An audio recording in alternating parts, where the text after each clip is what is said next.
Sir నాకు bypass surgery జరిగిందండి. దాదాపు 4 అవర్స్ జరిగింది ఆపరేషన్. 4 అవర్స్ జరిగినా కూడా చాలా డీసెంట్ గా జరిగింది. ముందుగా వికాస హాస్పిటల్ యాజమాన్యానికి నా హృదయపూర్వక నమస్కారాలు. మాది పేరేసల్ అండి. నా పేరు బెట్టగుంట బ్రహ్మయ్య. సాయిబాబా గుడి దగ్గర ఉంటాము. మాదాల శ్రీనివాస గారి ద్వారాగా మేము హాస్పిటల్ రావడం జరిగింది. వారి ద్వారాగా మూర్తి గారిని కలవటం జరిగింది. ఆ మూర్తి గారు వెంటనే ఏదో డాక్టర్ గారితో మాట్లాడేసి మీ ప్రాబ్లం ఏంటి అని చెప్పి బాగా రెస్పాన్స్ అయ్యి ఉన్నారు. మేము 5వ తారీఖు అడ్మిట్ అయ్యాము. 6వ తారీఖు ఆపరేషన్ జరిగింది. Grand success.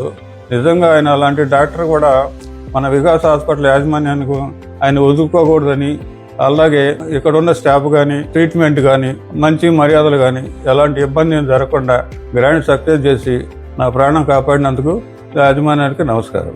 యోగి డాక్టర్ గారు నిజంగా ఆయన ఎంత చక్కగా చేశారంటే చాలా ఓర్పుగా చేశారు. పొద్దున సాయంత్రం కూడా మాకు వచ్చి నీ ఆరోగ్యం ఎట్లా ఉంది, 4వ రోజుకే డిశ్చార్జ్ చేశారు.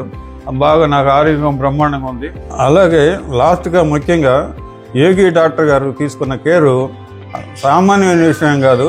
అలాంటి కేర్ తీసుకోవటం వల్ల కూడా ఆయన సర్జరీ కూడా బాగా సక్సెస్ అయింది. వారికి నా హృదయపూర్వక నమస్కారాలు చెప్తూ ధన్యవాదాలు చెప్తాను.